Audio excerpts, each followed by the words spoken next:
Waalaikumsalam warahmatullahi wabarakatuh. Alhamdulillah, salatu wassalamu ala rasulillah Sayyidina Muhammad ibni Abdillah wa ala alihi wa ashabihi wa mawalah. Tibtum wa taba mamsyakum wa tabawwa'tum minal jannati manzilah. Amma ba'dah. Allahumma ja'al hadzal amal amalan salihan wa barakatan wa maghfiratan. Bapak Ibu yang saya hormati, kembali kita kepada hadis-hadis Nabi. Kali ini hadisnya berbunyi, Ja'a rajulun ilan Nabi. Ada laki-laki datang menghadap Kanjeng Nabi.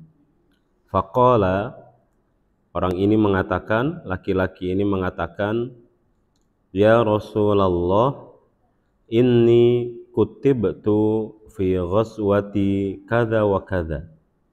Wahai Rasulullah, saya telah diperintahkan atau diwajibkan untuk ikut perang, untuk ikut pertempuran, ghazwah. Jadi di zaman Nabi ini kan masih sering ada pertempuran gitu ya. Hampir sebulan sekali itu ada jihad gitu ya, ada pertempuran. Nah, orang yang menghadap Nabi ini dia harusnya ikut perang. Wa mraati hajjatun. Tapi laki-laki ini mengatakan bahwa istri saya tahun ini harus pergi haji. Ini kira-kira berarti jaraknya dari mana ke mana nih Bapak Ibu? Hah? Dari Madinah ke Mekah. Pirang jam ke Pak Nur naik numpak mobil? Hah? Numpak bis 6 jam, naik numpak kereta bus 2,5 jam. Jadi jaraknya itu antara Madinah dengan Mekah sekitar 424 kilo. Nek Kalongan, Sorong Kalongan ke tekane ngendi kuwi? Jakarta ta? Jogja coy ya, Jogja ki meh 5 jam kae. Nah, kira berarti Jogja mrono maneng kok. Jogja mrono maneng tembus endi kuwi berarti? Sing Kulon Progo coy ya, Kulon Progoan rada adoh mrono. Jadi jaraknya kayak Pekalongan ke Kulon Progo itu. Sekali lagi bahwa ceritanya ada seorang laki-laki dia harus pergi jihad tapi istrinya tahun itu berhaji. Faqala lahun Nabi kemudian mengatakan kepada laki-laki ini, irji'. Kalau gitu kamu pulang aja. Fahujja ma'a imra'atik. Enggak usah pergi jihad, lebih baik kamu menemani istrimu haji. Padahal sekali lagi jaraknya cuman Madinah ke Mekah, Pekalongan ke Jogja gitu. Kalongan ke Jogja. Enggak diizinin sama Nabi untuk berjihad. Malah diminta untuk nemenin pergi istrinya. Jadi kalau kita lihat Bapak Ibu sekalian, agama ini sangat fitrah sekali. Agama ini sangat mengerti betul perasaan manusia. Ini bukan agama yang ekstrim gitu ya. Ya dengan bayangkan padahal laki-laki ini harusnya pergi jihad. Dan ini jihadnya jihad betulan gitu. Jihadnya benar-benar masyru', disyariatkan. Apalagi waktu itu di zaman Nabi kan, udah jelas nih pergi jihadnya sah gitu. Kalau sekarang ini kan pemanaan jihad macam-macam gitu, dan belum tentu diletakkan di proporsi yang betul. Tapi ini udah jelas jihadnya di zaman Nabi pasti betul jihadnya. Nggak ada ulamanya ikhtilaf, ini harusnya nggak jihad. Yang namanya kayak gini bukan jihad, enggak. Semua ulama pasti sepakat karena waktu itu di zaman Nabi. Dan jihadnya itu udah jelas sama orang kafir, ya, sama orang musyrik. sama orang yang menentang agama Islam. Itu kan posisinya luar biasa. Tapi kata Nabi, enggak. Kamu pulang aja, temani istri kamu pergi haji. Ini kan luar biasa. Maka Bapak Ibu sekalian, semakin kita memahami agama ini dengan baik, insya Allah kita akan semakin bijak.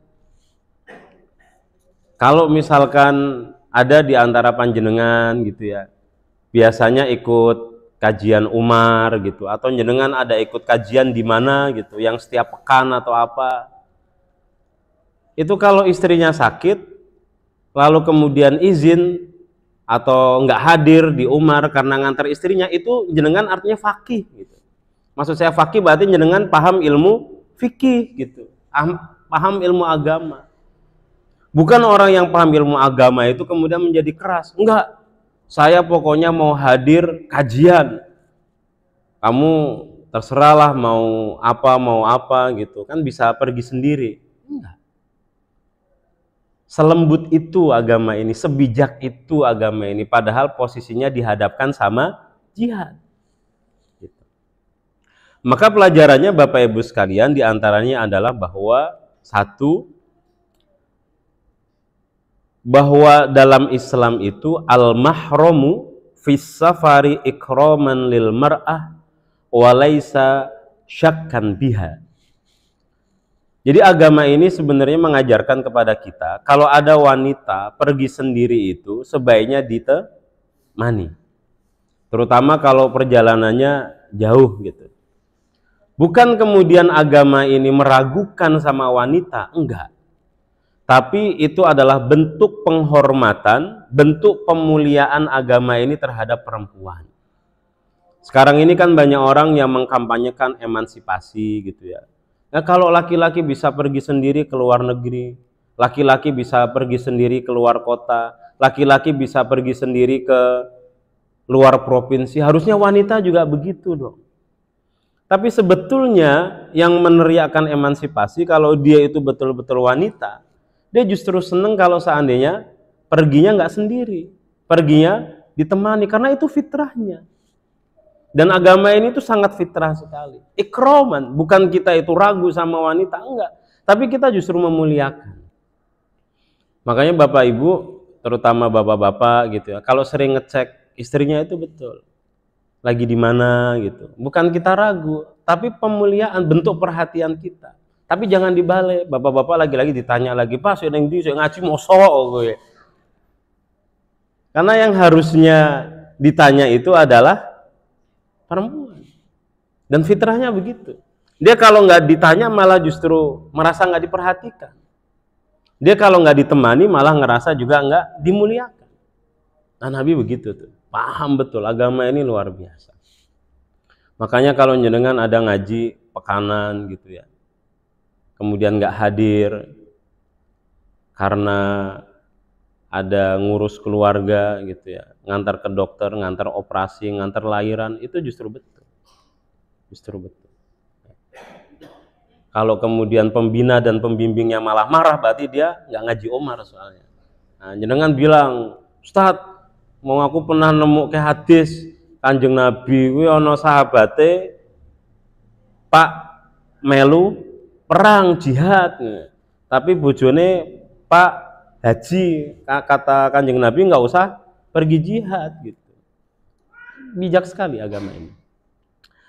Baik, kenapa kemudian menemani perjalanan seorang wanita itu memuliakan wanita? Karena perjalanan itu capek, berat perjalanan. Makanya dalam Islam itu ada syariat namanya sholat jama', ada syariat namanya sholat qashar. Itu bukan karena apa-apa, karena menurut Islam perjalanan itu berat. Orang dulu mengatakan misalkan, oke, boleh safar, boleh jama' kalau jaraknya 80 km, sekitar 80 km.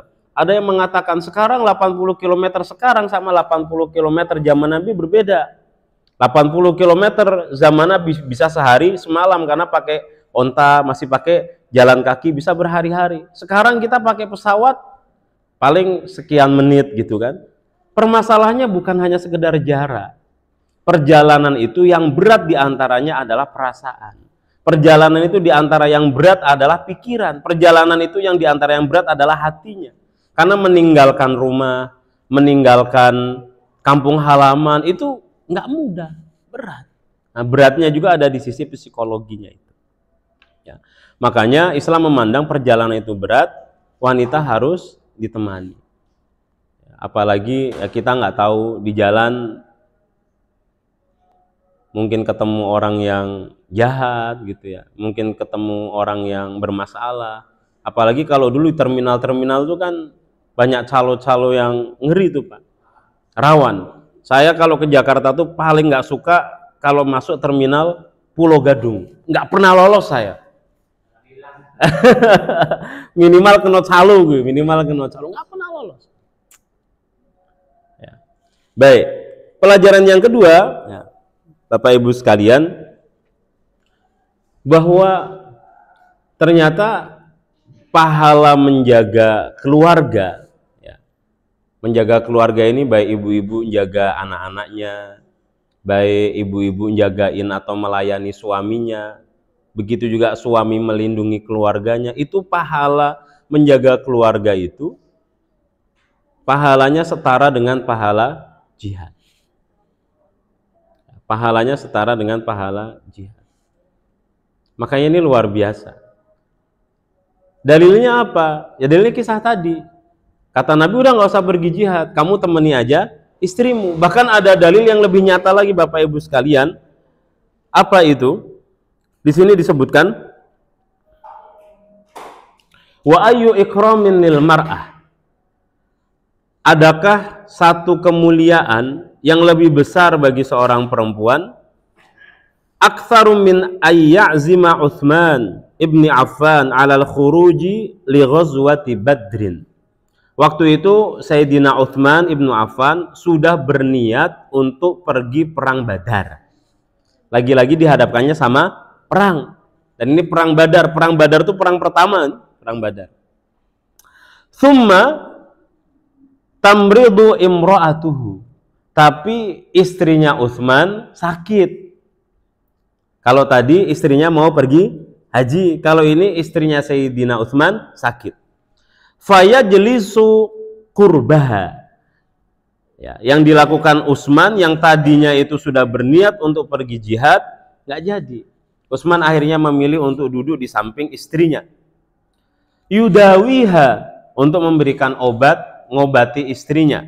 Wala yadhhab, dan dia tidak pergi jihad, tidak pergi perang.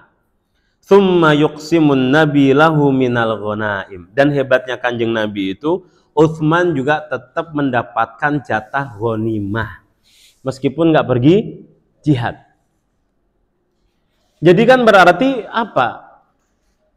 Ngurus keluarga itu setara dengan pahala jihad. Utsman nggak jadi pergi pun ternyata mendapatkan harta rampasan perang, mendapatkan jatah ghanimah itu. Kama qassamal mujahidin, kama qassamalil mujahidin, sebagaimana Nabi juga membagi-bagikan untuk para mujahidin. Hum hazul ghanimah bi jihadis saif. Para mujahidin mendapatkan jatah ghanimah, jatah harta rampasan perang karena mereka berjihad dengan pedangnya. Wahua, sedangkan Sayyidina Utsman haza yudallilu zaujatahu, karena dia ngrekso, karena dia merawat istrinya. Syaratnya tapi tadi Pak memang sudah berniat, dan niatnya memang niat sungguh-sungguh gitu. Utsman itu bahasa di sini adalah sudah berazam gitu. Nah masalahnya kayak kita orang di zaman sekarang ini mau pergi jihadnya enggak, tapi pura-pura di rumah ngobati ngerawat istrinya dan minta dikasih ghanimah gitu kan, ya enggak bisa. Utsman itu niatnya udah niat benar ya.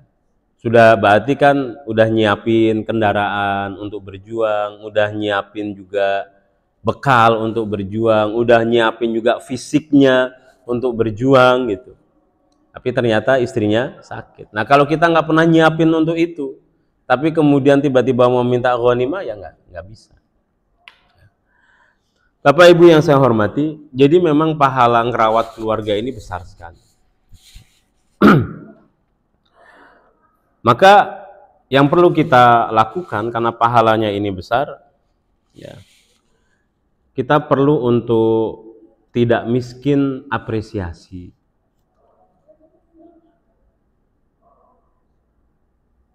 Miskin apresiasi itu apa?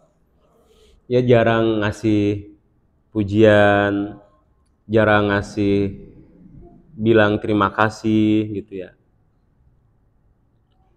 Ini kan miskin apresiasi. Sehingga kemudian di dalam rumah itu yang terjadi adalah aktivitas-aktivitas ritual saja gitu. Sudah semestinya ada sarapan, sudah semestinya ada disiapin teh, disiapin kopi, sudah semestinya seminggu sekali atau sebulan sekali ngasih nafkah gitu. Akhirnya hanya sebatas ritual aja. Tidak ada semangat di dalamnya. Kita nggak saling ngasih semangat, kita nggak saling mengapresiasi. Akhirnya terjadinya kering. Kering. Yang suami pulang dari kerja, ya biasa aja gitu. Tidak diapresiasi bahwa pulang kerja itu capek gitu ya. Yang di rumah juga sama, nggak diapresiasi sama suaminya. Padahal ini pahalanya besar. Dan Nabi itu kan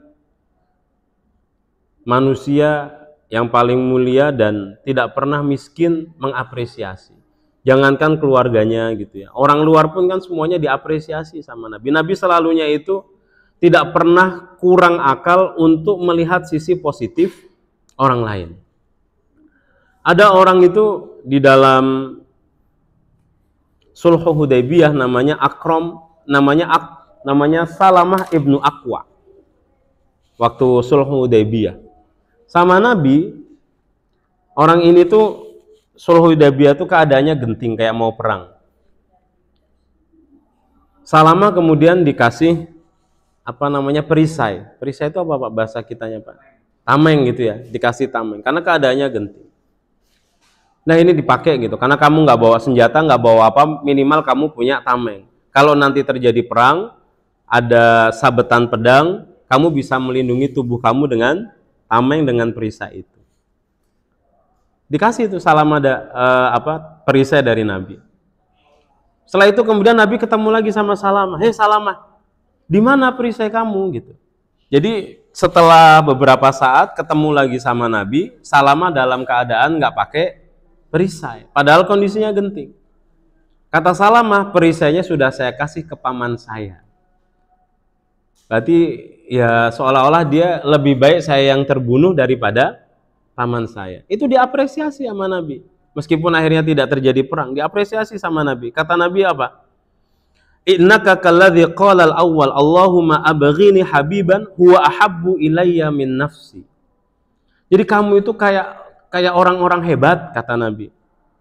Meminta supaya diberikan kekasih, meminta agar diberikan kawan, yang kawan itu lebih aku cintai daripada diriku sendiri.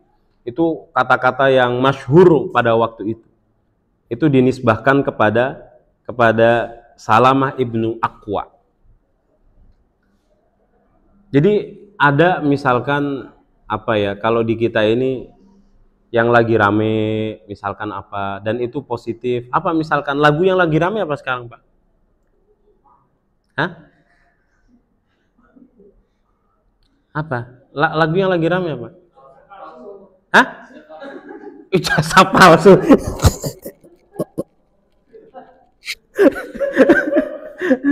Jangan pernah denger lagu Komang nggak? Komang? Orang pernah. Uripmu kok kayak rekoso gitu.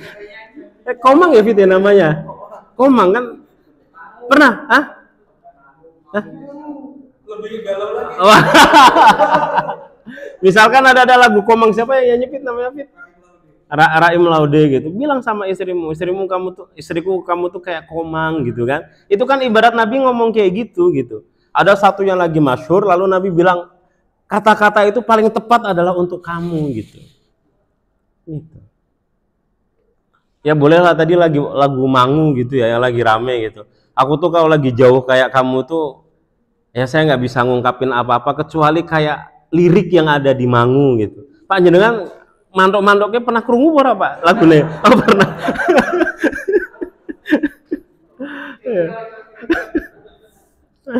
Iya jadi begitu kan.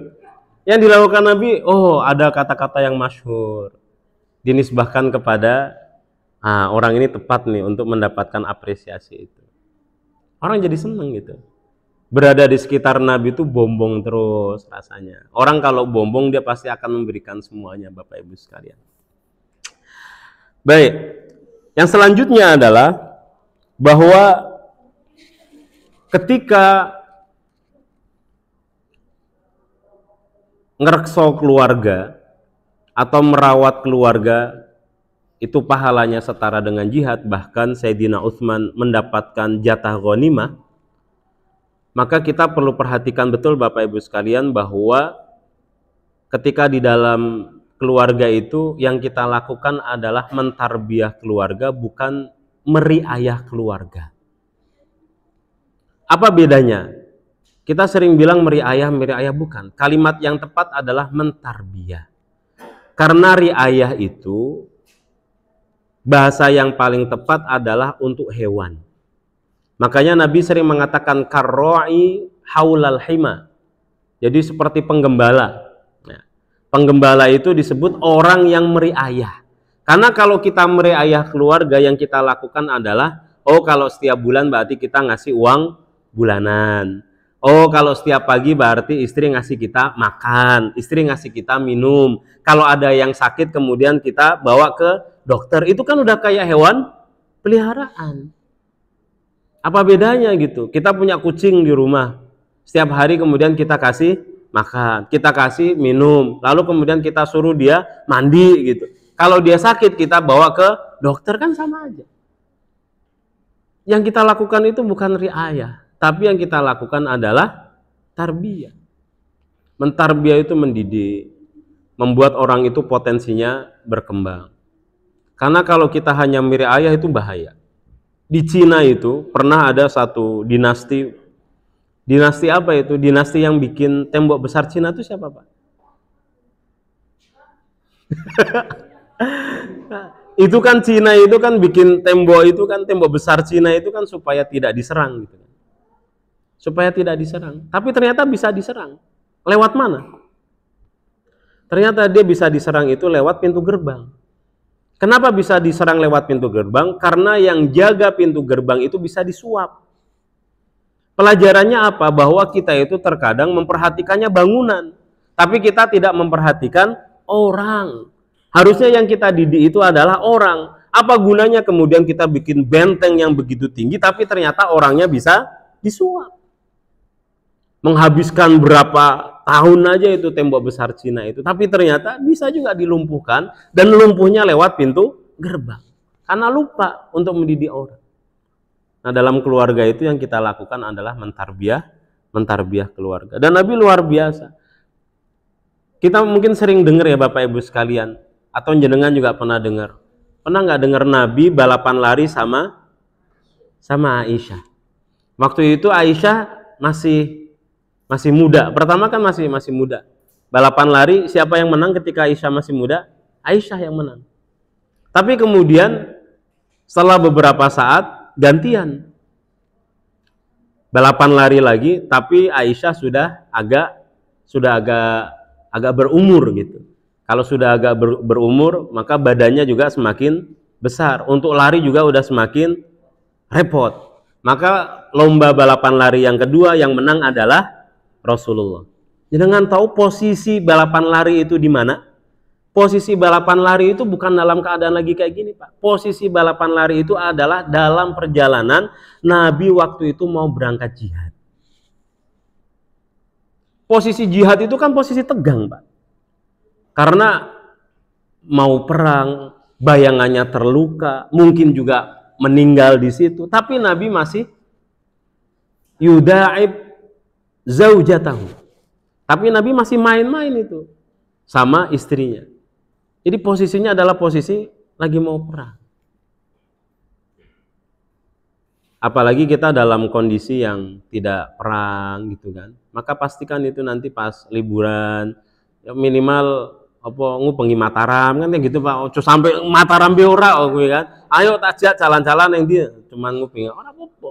Daripada orang ono aktivitas apa-apa. Kan meh liburan iki ya, bentar lagi ya. Bentar lagi. Nabi itu luar biasa. Posisi perang pun masih memperhatikan istrinya. Yang terakhir Bapak Ibu sekalian, karena mentarbiah keluarga, memperhatikan keluarga, ngrekso keluarga, merawat keluarga itu pahalanya setara dengan jihad, maka berarti pasti di situ dibutuhkan kesabaran. Orang jihad itu kan sabar ya. Sabar karena harus jalan jauh, panas, sabar juga harus bertarung, sabar juga ketika harus terluka. Maka dalam keluarga kan juga dibutuhkan banyak kesabaran. Nabi itu mengatakan kepada kita apa? Terutama kepada laki-laki ya. Kata Nabi kepada laki-laki, innama mar'atu khuliqat min dil'in. Bahwa wanita itu diciptakan dari tulang rusuk. Wa innaka in turid iqamataha taksiruha. Kalau kamu itu, karena tulang rusuk itu kan bengkok. Kalau kamu meh ngelempeng ke wong wedok kan mesti bengkok, Pak. Nek pak ngelempeng ke wong wedok dipeksa, akibatnya patah. Mesti akibatnya patah. Maka kata Nabi apa? Fadaroha ta'ish biha. Maka jangan dilempengke dengan cara kasar. Fadaroha itu bilutfin. Itu dengan cara yang lebih lemah lembut. Dengan cara yang lebih halus. Kata Nabi, kalau kita sama wanita itu bisa halus, ta'ishu biha, maka kita baru bisa hidup sama wanita itu. Jadi Nabi itu udah ngasih resep sama kita. Cara menaklukkan wanita itu adalah dengan fadaroha. Ya udah, mau diapa-apakan itu kita, yang perlu dilakukan sama laki-laki adalah berlaku lembut. Lutfin. Lembut kita sama dia. Nggak bisa, Pak. Fadaroha ta'ishu biha. Bahkan di hadis yang lain, Kanjeng Nabi mengatakan fadaroha tas'udu biha. Kalau kamu bisa lemah lembut sama wanita, tas'udu biha, maka kamu akan bisa bahagia dengan dia. Wong wedok kan padha kabeh. Ya nek gopret ya gopret kabeh ya saka kowe. Angel, Pak. Njenengan ngomong aja gopret kowe wis kaya mbeng apa nglempengke tulang rusuk, mesti tugel. Maka kata Nabi fadaroha ta'ishu biha. Itu resep dari Nabi. Bahkan Nabi di hadis yang lain mengatakan kan, kenapa kamu tidak menikah? Kata Kanjeng Nabi, kalau kamu menikah terutama sama yang gadis, maka kamu akan bisa bermain-main sama dia dan dia juga bisa bermain-main sama kamu. Seolah-olah pernikahan itu soal main-main aja gitu. Nggak boleh yang terlalu serius-serius gitu. Butuh sabar. Ada satu cerita sebagai penutup. Seorang wanita itu minta cerai. Ada perempuan minta cerai. Berarti minta cerainya sama siapa, Pak? Sama suaminya kan, nggak mungkin sama suami orang kan ya. Ada istri minta cerai sama suaminya. Akhirnya karena deadlock, istrinya konsultasi sama seorang syekh. Dinasihati sama syekhnya nggak mau, pokoknya aku minta cerai pokoknya. Dinasihati nggak bisa, wah udah di apa-apa nggak bisa. Akhirnya syekhnya mau nggak mau ngalah. Ibarat tulang rusuk kena di lempengke toklek, yes ngalah. Ini apa namanya, taktiknya bagus. Kata syekhnya begini, oke, kamu kalau mau cerai sama suamimu, saya ijabah apa namanya, saya turuti. Tapi dengan satu syarat, tolong buat sarit. Sarit itu kayak kue, Pak. Tapi katakanlah kalau di kita buatlah roti gitu ya. Buat roti. Tapi syarat kamu bikin roti adalah semua bahan-bahannya harus minta sama tetanggamu. Karena dia orang kaya. Kalau dia orang kaya pasti bisa beli sendiri ke Indomaret, ke Alfamaret, Superindo, Sri Ratu, Siono berapa. Nah, tapi dia diminta untuk minta sama tetangganya. Hatta sampai garam, gula, tepung, telur, mentega, apalagi yang belum ada. Hah?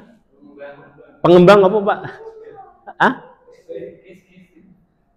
SP. SP.